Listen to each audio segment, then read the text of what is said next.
Muy buenas noches, bienvenido a una nueva edición de San Nicolás Debate, el programa de la Federación de Comercio e Industria en su temporada número 28, en el programa número 12 de este nuevo ciclo, con muchas propuestas, con toda la información, con una noche fría en San Nicolás, pero bueno, para calentar la pantalla de este San Nicolás Debate vamos a tener muchas cuestiones siempre heterogéneas. En el primer bloque va a estar acompañando la doctora Daniela Arndt, que es infectóloga, y con ella vamos a estar hablando de, bueno, las nuevas epidemias, los nuevos virus, el clásico de la gripe, por supuesto, en este invierno que estamos entrando, pero sobre todo lo que tiene que ver con la viruela. Un nuevo rebrote de viruela que está teniendo 2 casos, que queremos conocer un poco el impacto, los síntomas y sobre todo la línea que hay para adelante, pero también lo que tiene que ver con fiebre hemorrágica, que se ha detectado casos en San Nicolás. Después, en el segundo bloque, salimos de la cuestión médica y nos zambullimos en la economía. Nos va a estar acompañando el doctor Rodolfo Lázaro, que es contador público, y con él vamos a estar hablando de todo, de este nuevo anuncio del gobierno que tiene como norte elevar el piso mínimo de ganancias, qué va a pasar con el aguinaldo, que ahora se viene, qué pasa con la inflación, que cada vez se siente más, y sobre todo las cuestiones que tienen que ver con las nuevas escalas del monotributo, la facturación y la economía en general. En el tercer bloque va a estar el concejal de Juntos por el Cambio, Agustín Barba. Con él vamos a estar hablando de todo lo que tiene que ver con el Consejo Deliberante Local, la realidad de este cuerpo deliberativo, todo lo que tiene que ver con la mirada nacional, porque bueno, es de extracción radical Agustín Barba, y queremos conocer un poco cómo vive no solo la visión de la interna que hay en el gobierno nacional, sino también las diferencias que hay claramente en el espacio de Juntos por el Cambio a nivel nacional, y en ese marco también le voy a pedir una mirada de lo estrictamente local, de lo que tiene que ver con cuestiones que el cuerpo se ha expedido, esta comisión investigadora por el caso de Maximiliano Cabaleiro, es decir, toda la política nacional y local con Agustín Barba. Y al final del programa, todas las consideraciones del ciclo y las cuestiones institucionales de la Federación de Comercio e Industria. Ahora nos vamos muy rápido a los auspiciantes y cuando regresemos ya tenemos la primera invitada.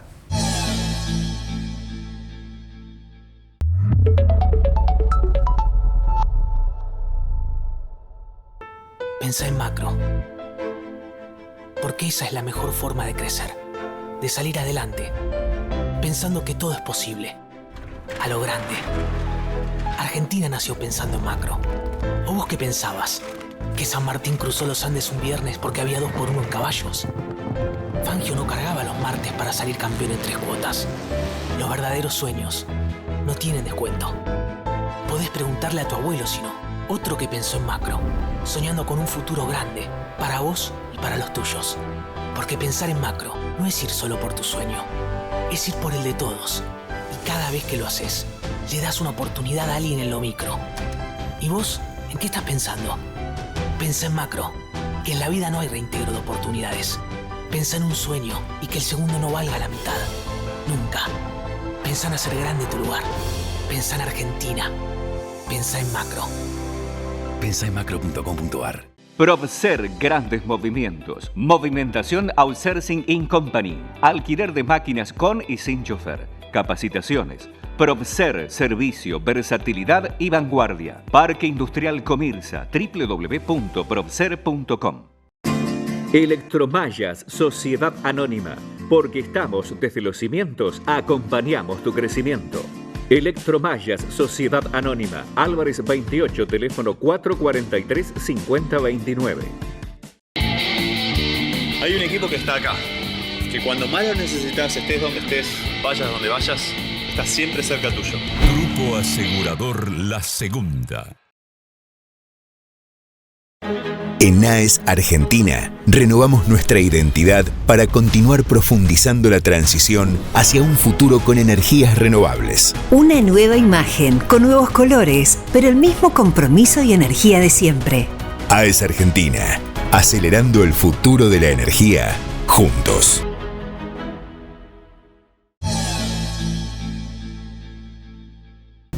Bueno, damos comienzo al primer bloque de San Nicolás Debate, como lo habíamos anunciado. Está con nosotros la doctora Daniela Arndt, que es infectóloga, y con ella vamos a estar hablando de las cuestiones que tienen que ver con la viruela y otras hierbas, digamos. Muy buenas noches, Daniela, bienvenida a San Nicolás Debate. Un gusto que nos estés acompañando. Primera vez en el programa. Daniela, queríamos apelar a tu conocimiento como especialista como médica infectóloga, porque bueno, se están dando brotes en la Argentina de viruela y bueno, cada vez más importante. Estamos en la pospandemia, pero todavía con casos de COVID más debilitados, pero digo, ¿cómo está preparada la sociedad para recibir de alguna manera esta nueva enfermedad? ¿Cuáles son los grupos de contagio y quiénes estarían más protegidos?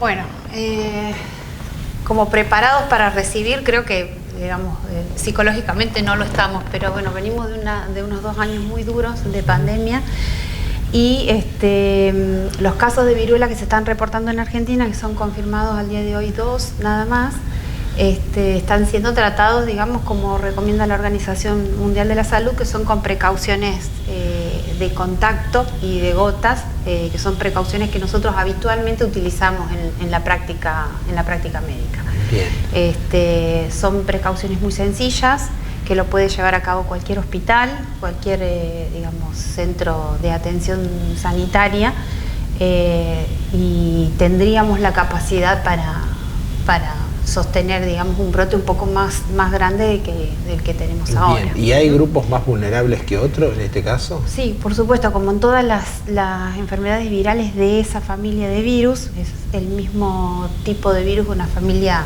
de la varicela, ¿sí? Hay personas que son más susceptibles de padecerla, como son, por ejemplo, que es donde se van reportando los casos más severos, ¿no? Sí. Que es la población pediátrica, sí. Y la población que padece algún tipo de disminución de sus defensas, como por ejemplo los VIH sin tratamiento, los pacientes oncológicos. Hasta ahora se han reportado los casos más graves en los pacientes, digamos, más pequeños, niños, y en los VIH sin tratamiento. Bien. ¿Sí? ¿Qué se conoce desde el punto de vista que incluso entiendo que en París hay fuertes brotes de estas características con origen en el mono? En realidad este virus es un virus que ya es conocido, sí. Digamos, ahora es como que explotó a la fama por estos nuevos casos, pero es un virus de una patología que ya se conocía, que afecta a los primates, pero que no es el único animal al que afecta. De hecho, los reservorios son otros del tipo de la familia de los roedores, bien, muy parecidos a algunos de la familia de las ardillas, ¿sí? Que son los que contribuyen a mantener el virus circulando, ¿sí? Y nosotros, como buenos primates también, o descendientes de los primates o emparentados con ellos, podemos ser afectados. De todas formas, se habla de que las personas las mayores de 50 años que han sido o que han llegado a vacunarse en contra de lo que fue la viruela humana pueden persistir con cierto grado de protección. Ahora, todos los que no hemos sido vacunados con la viruela humana, no carecemos de esa protección. De eso precisamente te quería preguntar, desde el punto de vista de la protección de la vacunación en ese sentido. ¿Es recomendable ir a vacunarse en este aspecto? ¿Cómo atravesamos esta etapa? Bueno, de hecho, la vacuna de la viruela no es una vacuna que esté disponible, no es una vacuna que esté en el calendario, es una vacuna que quedó en reserva, que se utiliza solamente en lugares, digamos, reservados, donde se puede hacer cierta manipulación de ese virus, ¿sí? Como es, por ejemplo, el CDC en Estados Unidos y otras digamos, instituciones que tengan características similares. Nosotros no contamos con vacuna para la viruela, pero habría cierto grado de protección de manera cruzada con la vacuna de varicela. Y las personas que son mayores de 50 años y que han sido vacunados por lo menos dos veces con la vacuna de viruela, podrían llegar a mantener algún grado de protección. Bien, Daniela, ¿cuáles son los principales síntomas, aparte del brote, que pueda tener una persona que se contagia de viruela? ¿Qué le empieza a pasar? Bueno, básicamente las manifestaciones clínicas son como las de cualquier síndrome pseudogripal: dolor de cabeza, fiebre, dolores musculares, dolor corporal. Y luego empiezan a aparecer las manifestaciones en piel, que serían como si fuesen unas manchitas, que algunas se sobreelevan, lo que se llama pápula eritematosa, ¿sí? Que a diferencia de la varicela, que es uno de los diagnósticos diferenciales, porque es un virus similar, todas las lesiones del cuerpo están en el mismo estadio al mismo tiempo, ¿sí? A diferencia de la varicela, que por ahí encontramos algunas que están más avanzadas, otras que recién comienzan, otras que ya están en fase de curación, ¿sí? Esa es, digamos, la característica clínica principal, ¿sí? Y además de lo que es las linfadenopatías, que es una también de las características, una característica llamativa. Bien. ¿Sí? Y Daniela, ¿y cómo llega a contagiarse este grupo, sobre todo más vulnerable, con respecto a este virus, digamos? ¿Tiene que ver con algunas cuestiones del medio ambiente? ¿Con qué cosas, de alguna manera, se tocan como para poder contagiarse este virus? Mira, ¿Cómo es la transmisión? Claro, no es la primera vez que hay brotes de esto, ¿sí? De este virus. Ahora es por todo el tema de la globalización y la comunicación, nosotros nos enteramos de manera más como en vivo y en directo. ¿Sí? Pero ha habido otros pequeños brotes, en general se han descrito asociados a lo que es la tenencia de animales exóticos como mascotas. Entre ellos, lo que yo te contaba al inicio, los roedores que han sido reservorios de estos virus, sobre todo una ratita, una especie de roedor bastante llamativo que se trasladó de África, por ejemplo, a Estados Unidos en una ocasión, no recuerdo bien el año, que infectó a la vez a un tipo de ardilla que le llaman perrito de pradera, que es utilizado como mascota, y de ahí pasó al hombre y generó contagios. Y después la transmisión persona a persona es por contacto estrecho, por ejemplo, la mamá que cuida al nene con las lesiones, los familiares cercanos que pueden estar en contacto no solamente con la secreción de las lesiones, sino también con pequeñas gotitas que salen, digamos, de la boca cuando hablamos, y que pueden contener el virus. Por eso es que se mantienen, o que se dice que la prevención se basa en el contacto y en las grandes gotas, las precauciones respiratorias. Yo, si estoy infectada y me acerco y hablo muy cerca con alguien, digamos, con algún familiar, es posible que se contagie. Bien. De todas formas, no es tan contagiosa este virus como lo era la viruela humana, por ejemplo. Bien. ¿Sí? ¿Hay algún porcentaje, digamos, de letalidad, de peligro de vida que tiene esto, o muy baja? Es muy baja, es muy baja. De hecho, se reconocen o se distinguen dos cepas, vamos a llamarle, diferentes. Una, la que es del África occidental, sería, y la otra del centro de África, del Congo, que se supone que es la más agresiva. Esta, que es un poquito más agresiva, puede llegar a tener una mortalidad de un poquito más del 10% y la otra menos de un 1%. Bien. ¿Sí? Siempre afectando, por supuesto, a personas que tienen algún déficit en su inmunidad. Bien.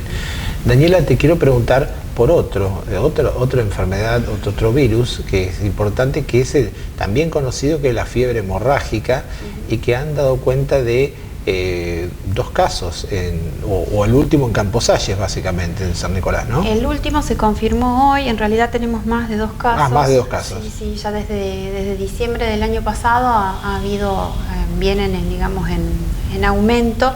De todas formas, los casos son esperados para esta época, ¿sí? Es la época en que generalmente se hacen determinadas cosechas en zonas rurales. Sí. Ninguno de los casos, que son hasta ahora 9, han tenido, digamos, igual zona, no son ni en el mismo barrio, ni hay, digamos, una zona específica, son bastante alejados uno del otro. Lo que coinciden siempre es en el avistamiento de alguna rata o, digamos, de haber estado en contacto con lo que se describen como factores clásicos de riesgo, ¿sí? Los acúmulos de leña, maderas, zona rural, básicamente eso serían, digamos, los ¿Y cómo factores. transita este virus, estos casos que han de alguna manera dado positivo? Hasta ahora han sido, por suerte, todos casos leves, por lo menos con los que yo he estado en contacto. Son pacientes, algunos que han llegado a tiempo para recibir el plasma inmune, que es el único tratamiento que tenemos disponible, y otros que han transitado la enfermedad de manera natural, ¿sí? Con una gran suerte de deberíamos de haber tenido cuadros leves, porque esta es una enfermedad que en general, librada a la evolución natural, tiene una mortalidad cercana al 30%. Bien. O sea, es bastante, digamos, de consideración. Así es. Lo último, Daniela, estamos entrando al invierno y hay cada vez más casos de enfermedades gripales, digamos así. Hubo mucho cuestión el año pasado y el anteaño con el COVID, que todavía continúa, pero digo, la aparición de las gripes y sobre todo en poblaciones más vulnerables. Contanos cómo está el avance de esto y de alguna manera la importancia de la vacunación antigripal, que no sé cómo estamos con respecto al tema de vacunas y demás. Bien, y hasta ahora, mira, vacunas antigripales no es lo mismo, no llevan el mismo seguimiento, o por lo menos no llevan la misma promoción que ha llevado la vacuna de COVID. O sea, no tenemos los números tan en vivo y en directo, como decimos, tan al toque como ocurre con la vacunación de COVID. De todas formas, la gente, por lo menos acá en la ciudad de San Nicolás, tiene la costumbre de vacunarse en tiempo y forma, de buscar la vacunación y de exigirla, y en general acá en la ciudad se obtienen altos niveles de vacunación. Nosotros venimos de 2 años de estar básicamente encerrados, bastante protegidos, y durante todo ese tiempo la inmunidad que nosotros adquiríamos o que teníamos por la vida diaria, el contacto con otras personas, con otros virus que estaban circulando, obviamente disminuye. Eso va a llevar a que el día de hoy respondamos o tengamos la tendencia a enfermarnos más. Así es. Somos todos como los niños que recién arrancan en el jardín. Claro, que el tema de las todo. defensas, el tema de las defensas, claro. Exacto. Bueno, hay que cuidarse, no queda otra, en definitiva. Exactamente. Sí. Se nos fue el tiempo, Daniela. Yo te quiero agradecer mucho la presencia y sobre todo que nos hayas comentado de los virus, de los más característicos de esta época y sobre todo, de alguna manera, estas ideas fuerzas que hacen a cuidarnos y a vacunarnos también. Muy amable. Bueno, gracias a ustedes por la invitación. Bueno, pasado la doctora Daniela Arndt, infectóloga por San Nicolás de Bati. Bueno, usted la ha escuchado, ha dado cuenta de la importancia de la vacunación, de cuidarse y sobre todo de estos últimos casos que han aparecido tanto en viruela como en fiebre hemorrágica. Nos vamos muy rápido al segundo bloque. Ya está con nosotros, damos vuelta a la página totalmente para hablar de economía, para hablar de la inflación, para hablar de la exención del impuesto a las ganancias, el contador Rodolfo Lázaro.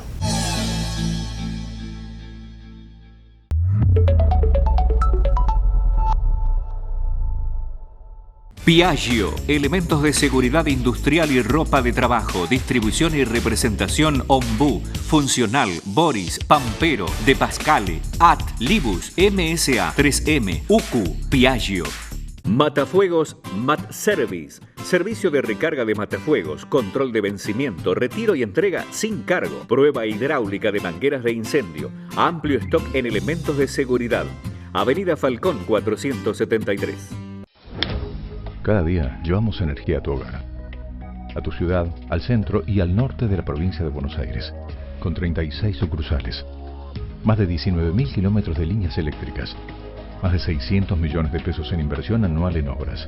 Trabajamos para brindar el mejor servicio a más de 360.000 usuarios. Edén, energía en todo lo que hacemos. Soman San Nicolás, Sociedad Anónima, fabricación y montaje de estructuras y cañerías, construcciones de obra de ingeniería civil, servicios complementarios para el transporte marítimo. www.somansannicolás.com.ar. H2 Orgánicos, vegetales hidropónicos, alimentos sanos y ricos en nutrientes para una dieta equilibrada. Visítanos, conoce y adquirí nuestros productos en www.h2orgánicos.com. En AES Argentina, renovamos nuestra identidad para continuar profundizando la transición hacia un futuro con energías renovables. Una nueva imagen, con nuevos colores, pero el mismo compromiso y energía de siempre. AES Argentina, acelerando el futuro de la energía, juntos.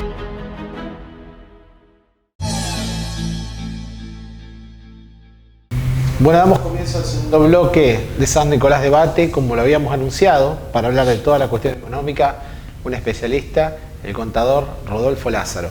Muy buenas noches, Rodolfo. Bienvenido a San Nicolás Debate, un gusto. Gracias por la invitación, Baltasar. Bueno, gracias a usted. Muchas cosas para hablar, Rodolfo, porque bueno, indudablemente la cuestión económica en la Argentina no da respiro, entonces hay medidas, contramedidas, todo esto en un marco, por supuesto, de inestabilidad política también de por medio, pero bueno, con respecto a lo que tiene que ver con las cuestiones macro, lo vamos a dejar para la segunda parte de la entrevista, pero vamos a tomar como base este anuncio importante del gobierno que tiene que ver con elevar el piso de ganancias a 282.792 pesos, algo así, y también las modificaciones del sueldo anual complementario que quedaría exceptuados de alguna manera del impuesto a las ganancias.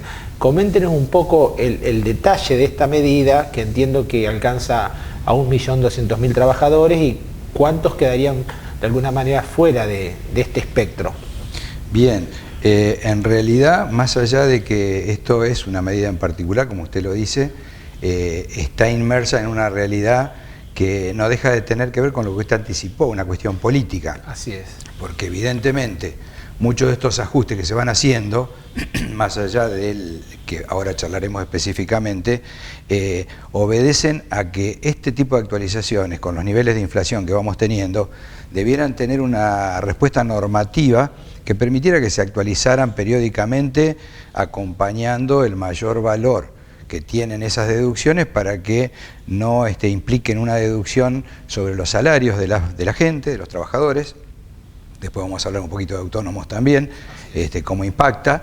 Y el hecho de que no se dé normativamente hace que el gobernante de turno, sea el que fuere, anuncie como propio un ajuste reivindicando normalmente un logro de un grupo de trabajadores, de los trabajadores en general, del gobierno, de quien sea, sí, a costa de solamente actualizar y de alguna manera defender el valor del salario de la gente, de los empleados básicamente, porque en este caso estamos hablando de deducciones que le llaman de la cuarta categoría, pero en realidad son para los asalariados. Quienes están en relación de dependencia, bien como usted dijo, en números redondos, se permite hasta el 31 de mayo deducir un importe aproximadamente de 250.000 pesos mensuales, en un concepto extraño en la forma del cálculo, pero que hace que hasta ese monto no se pague impuesto a las ganancias.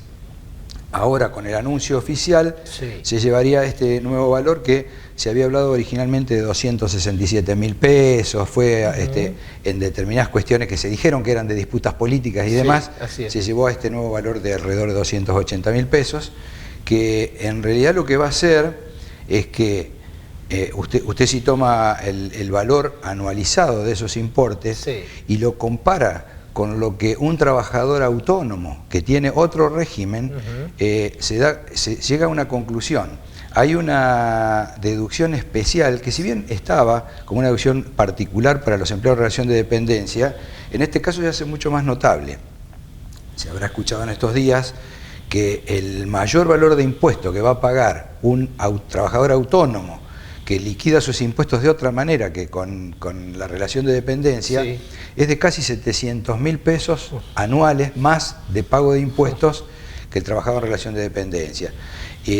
Fíjese la otra parte de la pregunta. Es una carga terrible. Es una carga terrible. Y más si usted lo compara con los valores no solo de relación de dependencia convencionales, sino cuando usted los compare luego con lo que son las escalas de los monotributistas, que también vamos a ir ahí, que también tienen una inequidad muy grande en esta situación. Y usted me preguntaba qué cantidad de gente deja de tributar impuestos con esta reforma. Usted más o menos anticipó el número, 1.200.000, un poco más tal vez, porque se decía que en octubre del 2021 había más o menos unos 2.300.000 aportantes del impuesto a las ganancias, porque era tan chiquito el número a deducir, que casi todos los trabajadores... Claro. Habrá escuchado de que alguien decía no voy a hacer horas extras porque me las lleva el impuesto a las ganancias, ¿no es cierto? Y bueno, y ahora se supone que va a estar entre 700 y 800.000 las personas que no van a pagar. Pero esto también es una verdad a medias, porque serán 700.000 ahora y este número de 280.000 vaya a saber cuándo se vuelve a ajustar, porque no está normatizado. Y el mes que viene, si hay un 6, un 7, un 4% de inflación, lo que haya, ya van a ingresar otros 10, 15, Claro. 20 mil y es una es carrera progresivo. contra la inflación, contra un montón de cuestiones que de alguna manera parecen un paliativo, pero que de alguna manera no solucionan el marco integral, porque como usted dice, la sábana siempre es corta, porque también está la situación de autónomos muy pesada que usted dice, vamos a hablar de los monotributistas, pero también se viene, Rodolfo, el aguinaldo. ¿Cómo queda el aguinaldo con esta nueva medida? Bueno, la medida que impulsaba Massa, que era el que de alguna manera se expuso como la persona que generó negociaciones y demás, que en estas cuestiones uno realmente nunca sabe. El anuncio final termina siendo dada por la máxima autoridad gobernante en el momento que la anuncia, y es el que intenta de alguna manera llevarse laureles que no lo son tanto, ¿no? Así es. Lo único que hacen es recomponer alguna medida lo que no se supo mantener antes. No como crítica, sino como una realidad, la realidad. Es un hecho, Tal cual. es demostrable matemáticamente. Así es, ¿no es cierto? así Bueno, esas situaciones se dice que cuando salga la normativa definitiva va a haber un párrafo, como ya lo hubo cuando hubo este tipo de adecuaciones, en que el aguinaldo quedaría protegido, tendría un escudo en particular y no estaría alcanzado por el impuesto a la ganancia, porque también vamos a lo de la hora extra que decíamos hace un momento. Lo mismo. Le dan un mayor valor al impuesto a la ganancia y termina eso estando afectado de alguna manera con el propio impuesto, que gran parte de ese mayor valor se lo termina llevando la recaudación tributaria, ¿no? Así es. Rodolfo, el caso de monotributistas, que ahora se viene en julio la recategorización y también está este proyecto de Massa de elevar los topes, ¿cómo quedarían las nuevas categorías? Los comentarios, que no es más que esto, pero aparentemente son van a terminar siendo normatizados, sería que como jubilaciones y demás, que sí han tenido un marco normativo de cómo actualizarse, en este semestre rondarían dicen el 29,1%, pero volvemos a que las centésimas, milésimas no hacen a la cuestión de fondo. Si se aplicara ese porcentaje, y el objetivo sería que no se pague mayor valor de cuota, o sea, lo que sí se haría, se permitiría que haya un mayor valor de facturación que de alguna manera no esté alcanzado por los impuestos, y ese impuesto también sería el mayor valor de la cuota que tendría que pagar un monotributista. Pero ahí nosotros en el estudio, los colegas lo han hecho también, se ha hecho alguna proyección de números, y si usted, hoy la mayor categoría de monotributista en venta de bienes está en 4 millones y pico de pesos, ¿no es cierto? La categoría K. Con este nuevo valor, con este aumento, se iría a 6 millones y chirolitas, como decimos en la práctica, que implicaría más o menos unos 500.000 pesos de venta mensual para estar en la mayor de las categorías de monotributo.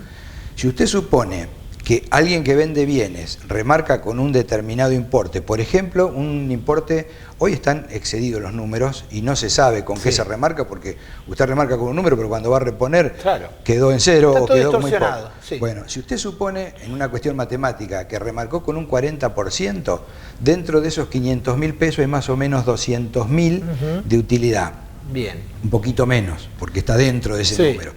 Si usted a eso le retiene el valor que paga de la cuota del monotributo, que en ese nivel son casi 23.300 pesos, una cosa así. En categoría K. Que es la máxima para comercio y venta de bienes, ¿no es cierto? Con la proyección esta del aumento. Usted se da cuenta que lo único que hizo ahí, y está hablando de una utilidad bruta, o sea, lo único que se dijo es, le cargué cierto porcentaje a lo que compré para venderlo y me quedaron 190.000 pesos, 200.000 pesos.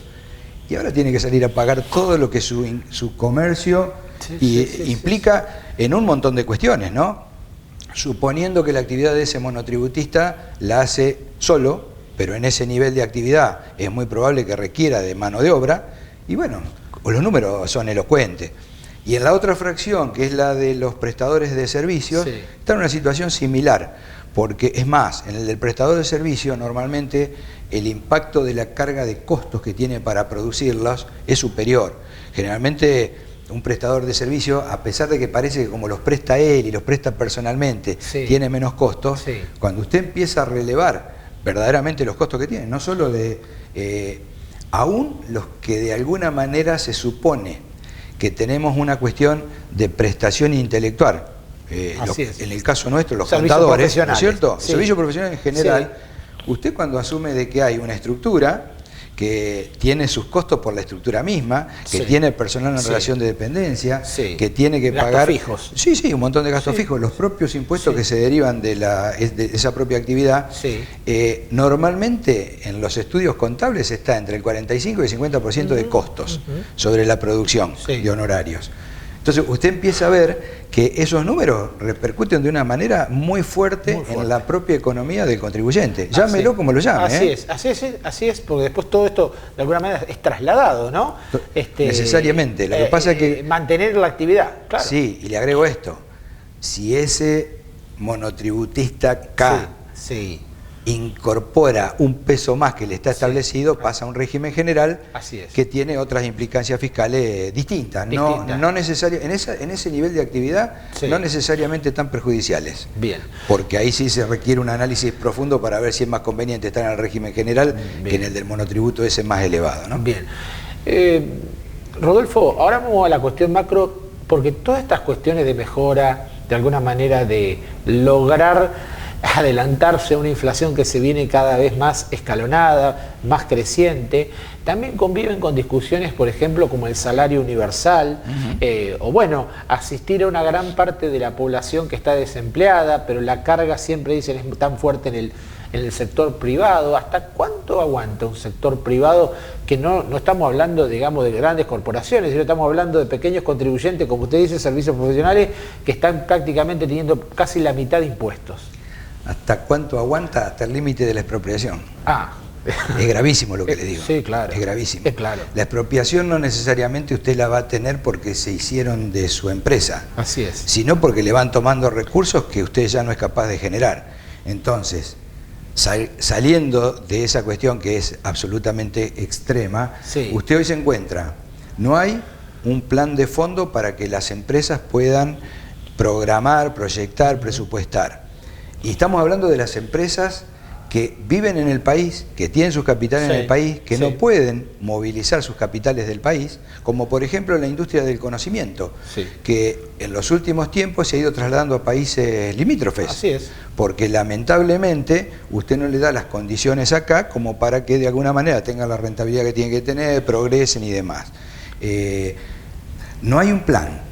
El efecto inflacionario de ninguna manera está siendo atacado porque usted ve que el déficit fiscal es cada vez mayor por lo mismo que estamos diciendo. Esto es un círculo vicioso que se viraliza. Entonces, cada vez necesito más recursos para atender a más gente que cada vez está un poco más debajo de la línea de flotación. Así es. Entonces, cuando nos cuentan los valores que tienen los índices de desocupación, que nos dicen que van aumentando, pero van aumentando en sectores que no son los efectivamente productivos.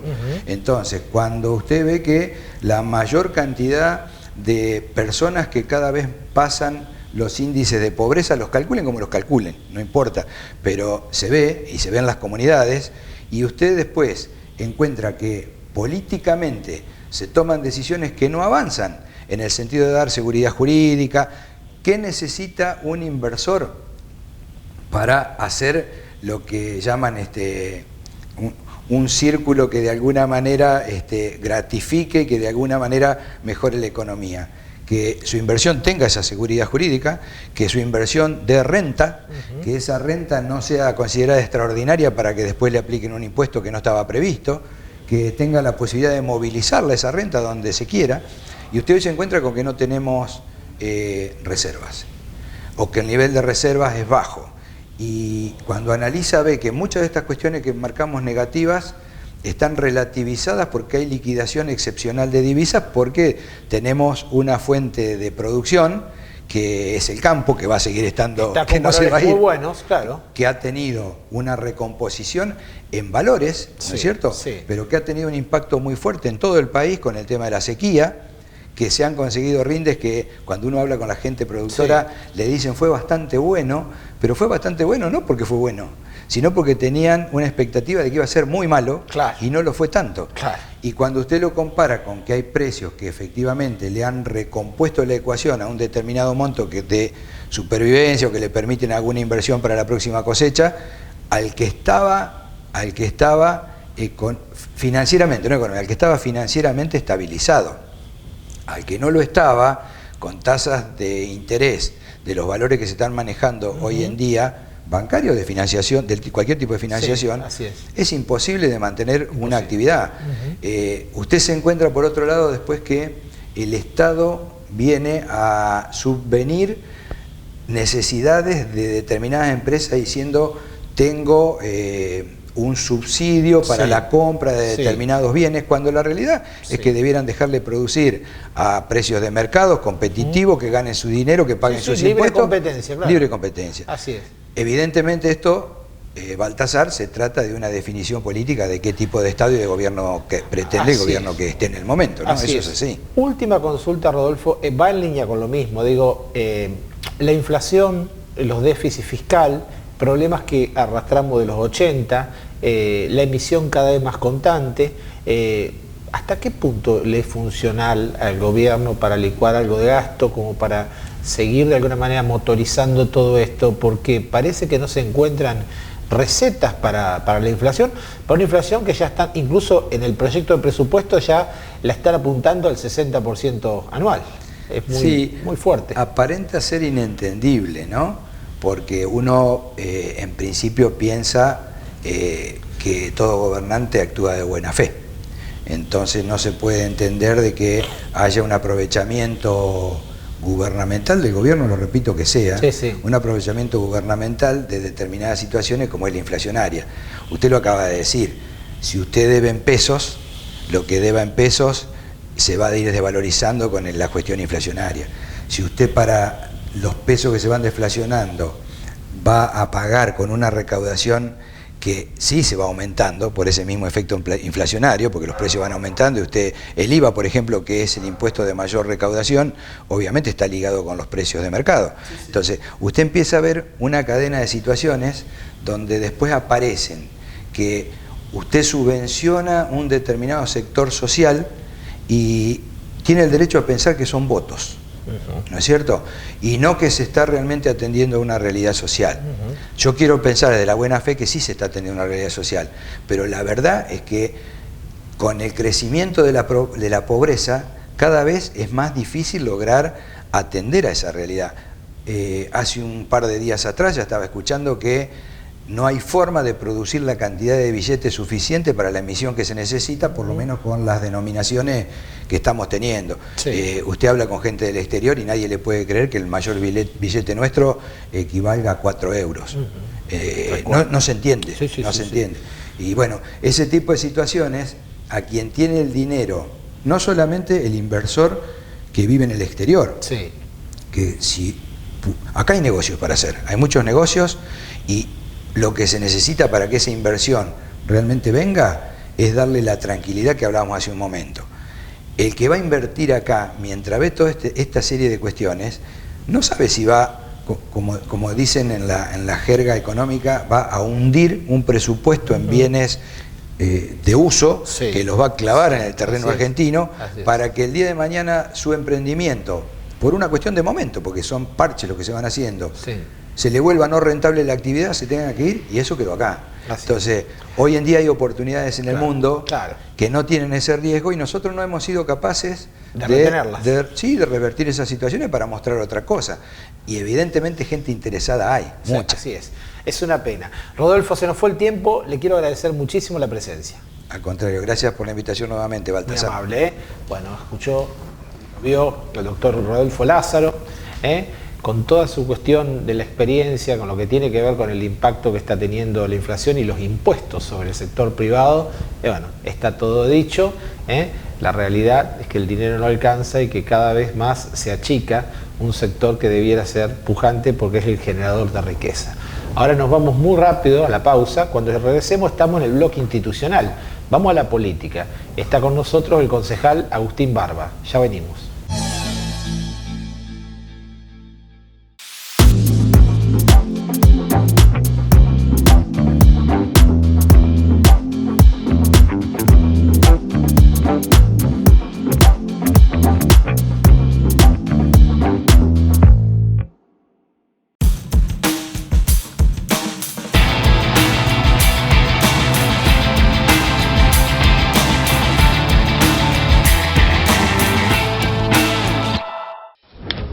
Cada día llevamos energía a tu hogar, a tu ciudad, al centro y al norte de la provincia de Buenos Aires, con 36 sucursales, más de 19.000 kilómetros de líneas eléctricas, más de 600 millones de pesos en inversión anual en obras.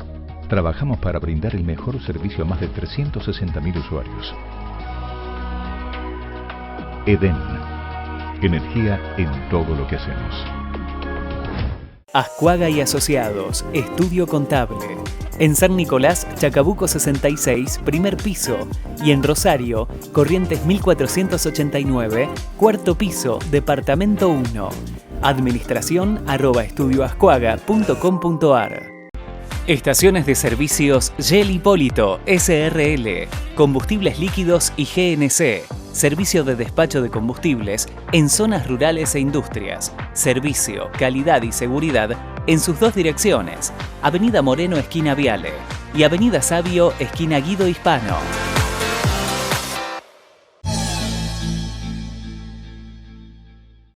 Bueno, damos comienzo al bloque institucional. Como le adelantaba, está la política, en un año en el cual se dio vuelta esta ecuación que hablaba de que en los años pares la política de alguna manera se amesetaba.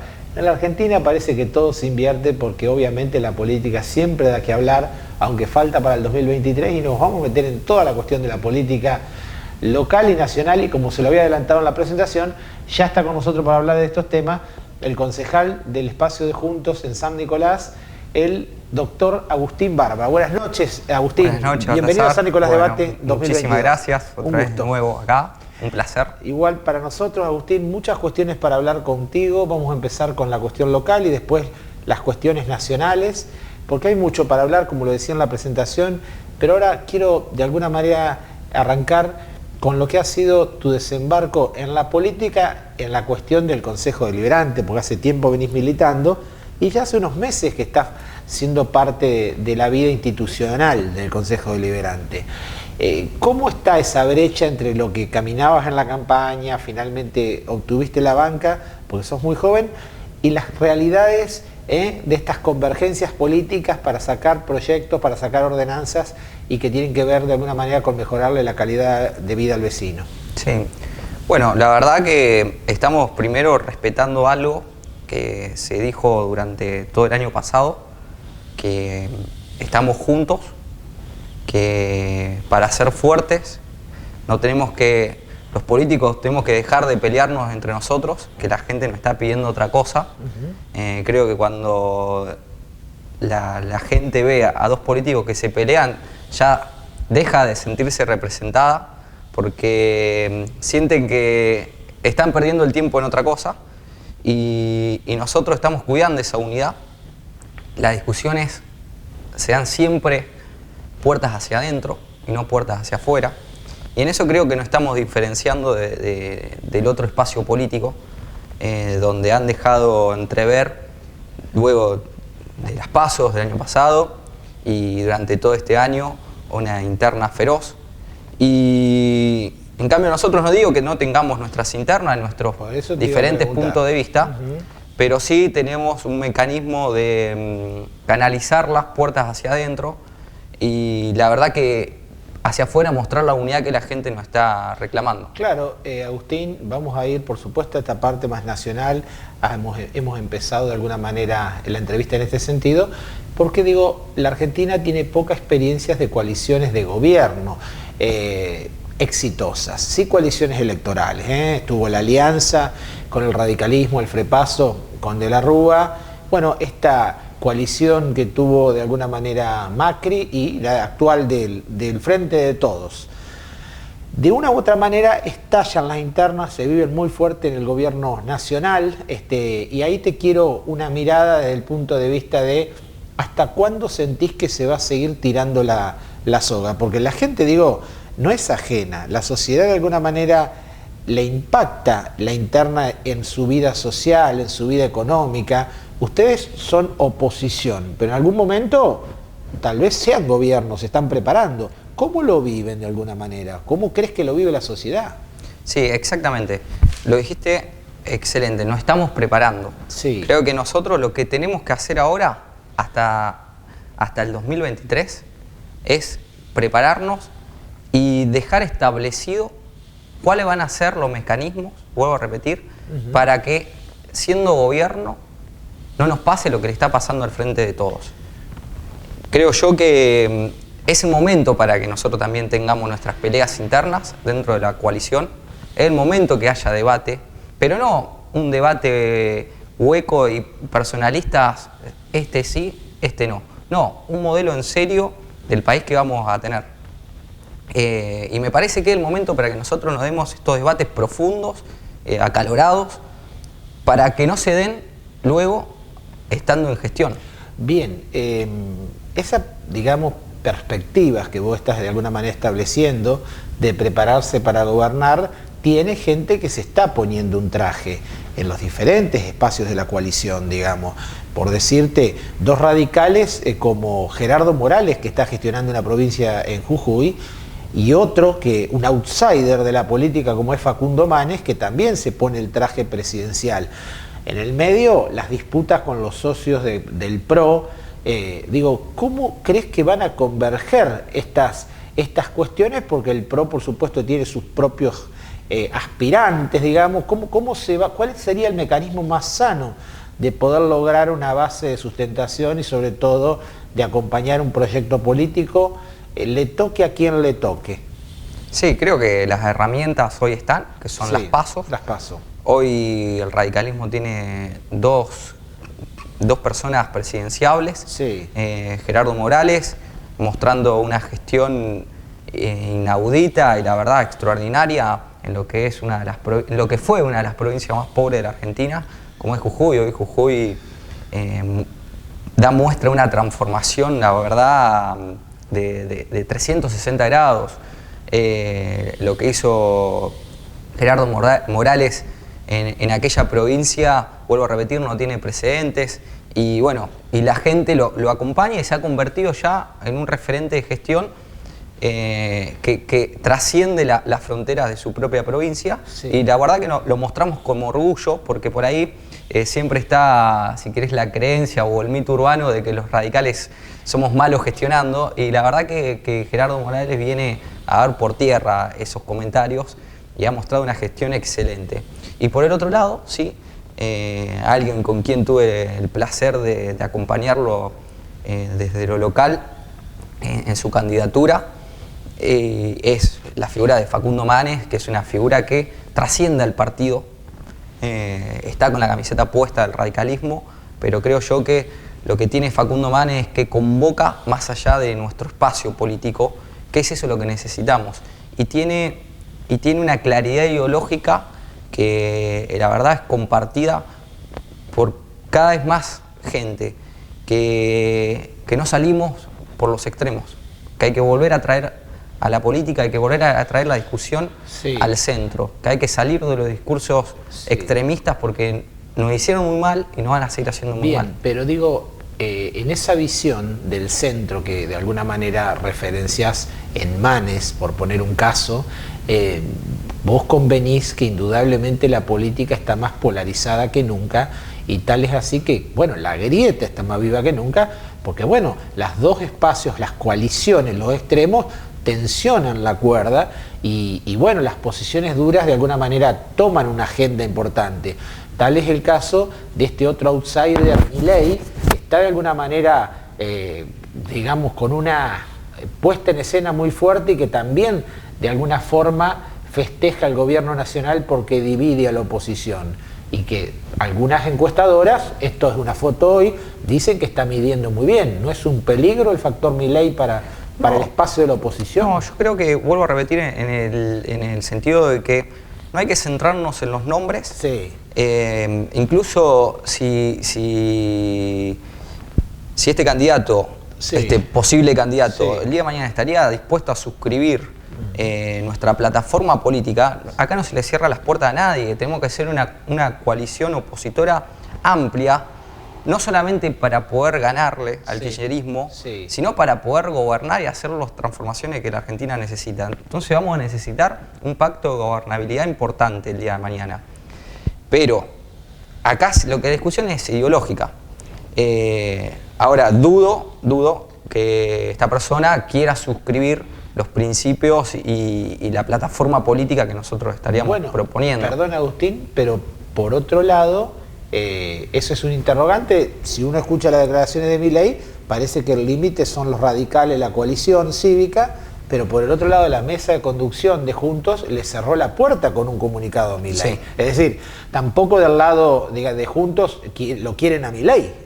No, porque estamos convencidos, yo estoy realmente convencido, y creo que esta es la postura mayoritaria dentro de nuestra coalición, sí, es que la Argentina no sale adelante, sí, siguiendo tensando y siguiéndonos peleando entre los argentinos.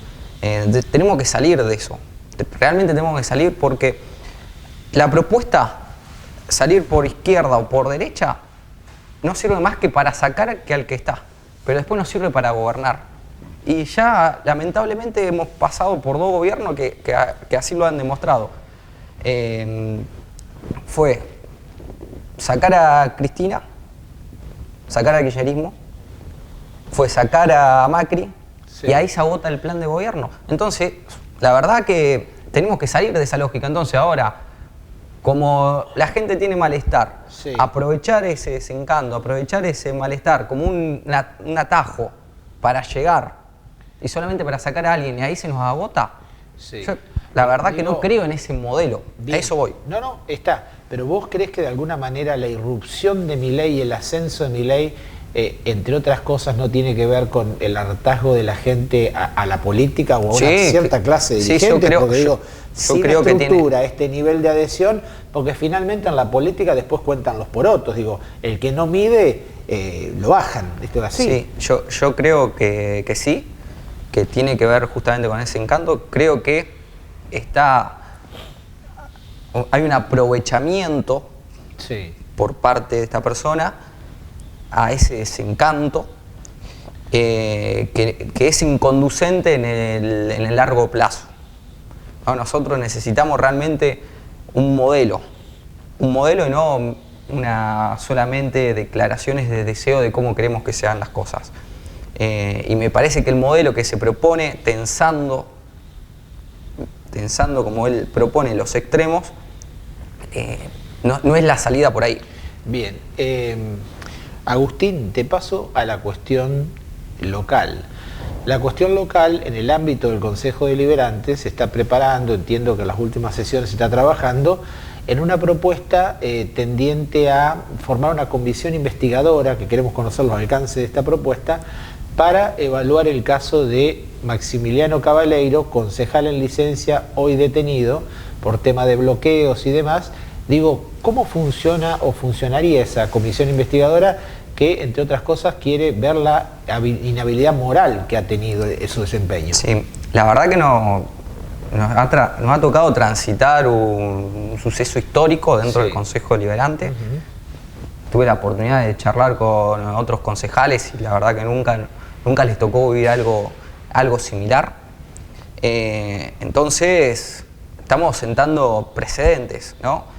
Y a mí me parece que la actitud que ha tomado el Frente de Todos no fue la mejor.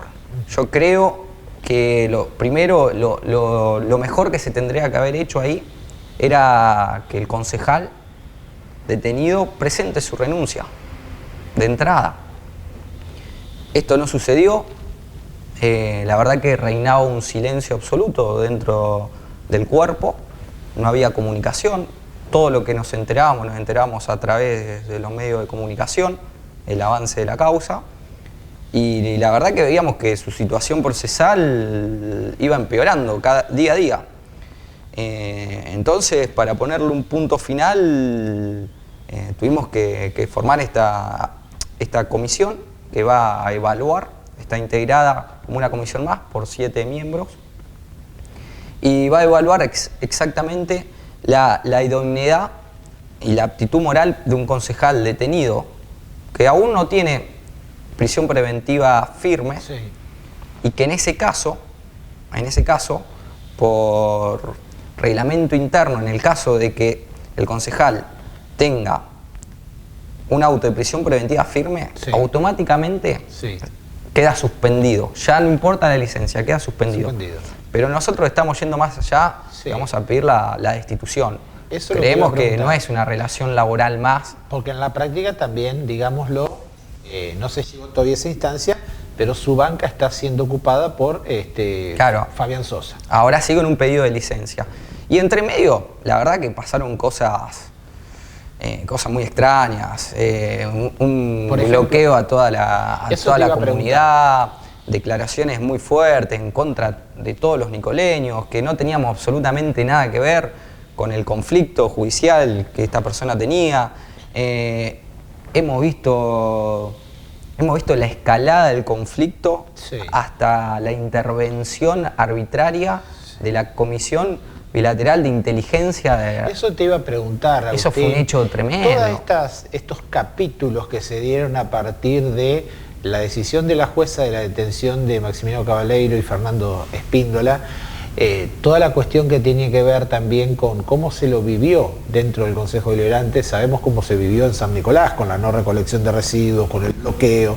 Bueno, cómo se vivió dentro del Consejo y sobre todo la interacción con los concejales del Frente de Todos, que claramente estaban con la posición de alguna manera de defensa de Cabaleiro. Claro, exactamente. Nosotros tenemos una postura muy clara en cuanto a las prácticas que lleva a cabo el kirchnerismo en contra del Poder Judicial, y la verdad que si bien nos sorprendió porque ya conocemos cómo se maneja, pero sí nos tocó vivirla en esta vuelta muy de cerca, con una jueza que tuvo que pedir licencia por los aprietes. Y la verdad te vuelvo a repetir, esperamos otra respuesta del bloque del Frente de Todos en esta, si querés llamarlo de una manera elegante, la administración del conflicto. Pero la verdad que el silencio por parte del bloque opositor nos llevó a tomar esta medida. Bien. Se nos va el tiempo, Agustín. Me quedaría charlando. Claramente, estamos pasados por la mayoría de los temas. Por supuesto, este último de fuerte impacto local. Indudablemente el Consejo Deliberante tiene su dinámica propia y bueno, en ese espacio están representados los partidos políticos y sobre todo la mirada al vecino. Yo te quiero agradecer mucho la participación, Agustín. Yo te agradezco a vos y bueno, muchísimas gracias. Muchas gracias. Pasó el concejal Agustín Barba del espacio de Juntos por el Cambio en San Nicolás y bueno, como lo decía, ha hablado de todo, sin concesiones como siempre. Un joven dirigente que está haciendo sus primeras armas en el Consejo Deliberante de San Nicolás. Ahora nos vamos rápidamente a la pausa y cuando regresemos, el cierre.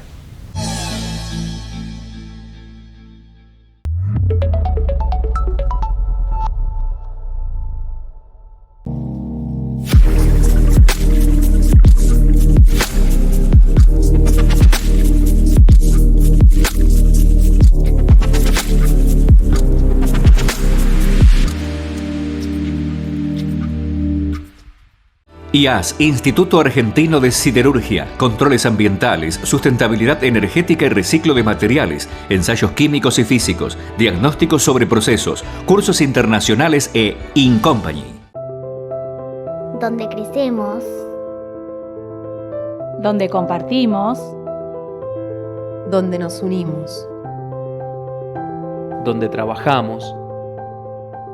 Donde vivimos.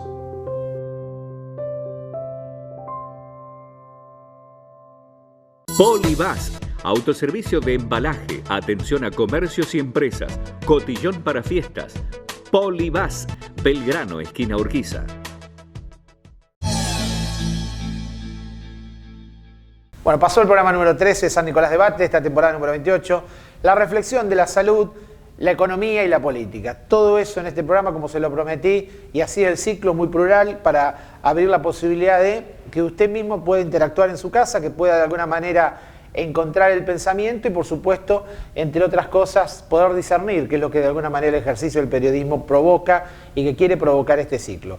Bueno, nada, agradecerles mucho el acompañamiento, comentarles que en las cuestiones institucionales de la Federación de Comercio se regresa y se regresó esta tarde con un importante ciclo que tiene que ver con charlas con asociados, una mirada institucional. La comisión y la conducción de la Federación de Comercio se ha reunido con el sector industrial PYME de San Nicolás y ahí se pudo explayar una visión de los principales proyectos que tiene esta institución, que tiene que ver con sostener el sector industrial, con mejorar las condiciones de los parques industriales, la cuestión de la logística de la ciudad, la visión del transporte pesado, y todo eso ha confluido en una reunión muy importante de hoy que también se pudo escuchar a los diferentes sectores industriales que aquí expusieron, y por supuesto esto es la punta de lanza de los encuentros que se vienen, porque la próxima semana va a tener cita lo que es el sector de comercio y servicios, muy pero muy importante también en San Nicolás, y que de alguna manera necesita interacción, necesita generar propuestas, necesita generar condiciones para mejorar el asociativismo. Todo eso va a tener lugar el próximo jueves, también 17:30 horas, en lo que se enmarca, como les decía, charlas con asociados. Muchas cuestiones de la Argentina para ver, muchas cuestiones del desarrollo local para seguir estudiando. La institución permanentemente está en este contacto con los diferentes sectores que forman parte de la vida institucional de la Federación, que se están reponiendo de la pospandemia, donde hay anuncios. Se ha anunciado también y ha salido en los medios de comunicación locales como Diario El Norte, todo lo que tiene que ver con una importante inversión que se viene. El ministro de Producción Culfas lo dijo, lo que por primera vez en mucho tiempo se va a producir chapa naval en la Argentina, reforzar la industria nacional. Eso tiene un impacto importante en la cadena de valor, sobre todo en San Nicolás y la zona con la acería, y entre otras cosas empresas como Sidersa, que también participaron de esta reunión en la Federación, van a generar las condiciones para mayor empleabilidad. Se habla de 1.800 puestos de trabajo indirecto, mejorar las condiciones del desarrollo local, porque acero es desarrollo, y se genera un círculo virtuoso en toda la cadena de valor. Ojalá que anuncios como esto, que se están necesitando, porque digo, venimos de una década en donde no se crea empleo genuino, pueda ser el círculo virtuoso de recuperación en la pospandemia que se necesita para generar trabajo para la gente. Nada más, se me fue el tiempo. Recordarle que nuestras repeticiones son este sábado 22 horas y el domingo 18:30 horas. Muy amables, hasta el próximo jueves.